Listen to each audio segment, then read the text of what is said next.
Qu'est-ce que veut dire pour toi d'être entraîneur? D'être un facilitateur, dans le fond, d'aider les gens.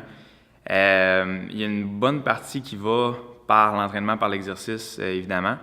Mais au-delà de ça, je pense que le plus important, c'est de cerner les gens, de communiquer avec eux, de rendre ça clair qu'on est un facilitateur, qu'on n'est pas là pour leur imposer quelque chose qui est notre intérêt, dans le fond, qui serait, mettons, notre rêve. Fait que c'est beaucoup ça de leur transmettre que je suis là pour les aider, que ma job, là, c'est vraiment qu'on comprenne qu'est-ce qui fait qu'ils ont de la misère à avancer, puis qu'on progresse à partir de là. Fait que je pense ça c'est le core.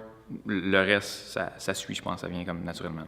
Ben, le plus difficile dans le parcours, c'est sûr que c'était de commencer à zéro, d'avoir un job où est-ce qu'on n'a pas de conditions, qu'on n'a pas d'heures, d'horaires, de salaire, tout ça, qu'on est un peu dans le néant, à se dire, OK, comment on va trouver des clients, combien je vais en avoir dans 6 mois, est-ce que je vais être capable de payer le loyer, etc. Fait qu'au début, ça, c'est des défis qui ont fait que j'ai dû m'organiser autrement pour pouvoir continuer à faire ça.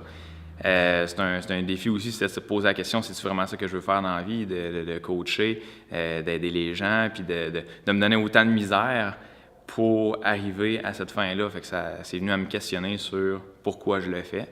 Fait que ça, c'est sûr que c'était plus difficile. Là, on est moins dans cette réalité-là, on est plus dans une transition, vu que ça fait à peu près 4 ans. Donc, ce qui est plus difficile maintenant, je pense que c'est l'aspect justement de relation d'aide, de trouver les meilleurs moyens de clarifier ça avec la personne dans le temps.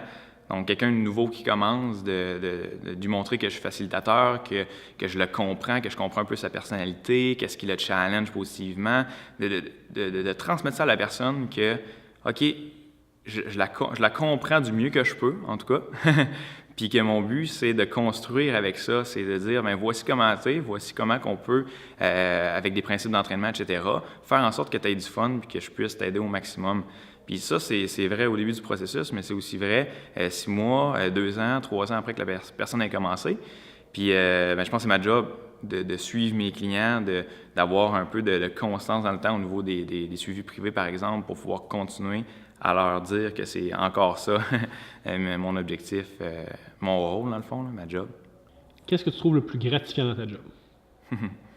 C'est sûr, c'est le résultat de plusieurs aspects, je dirais. Des petites victoires des clients, je pense que c'est quand ils vont réaliser eux-mêmes qu'ils ont progressé, qu'ils ont fait beaucoup d'efforts tout ça pour arriver à un certain point.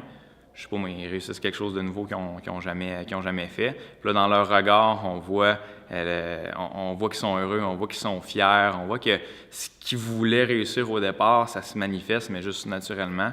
C'est sûr que ça, c'est un bel aspect de ma job, parce qu'on ne le voit pas tout le temps. On est plus en train de construire, de donner des conseils pour arriver là.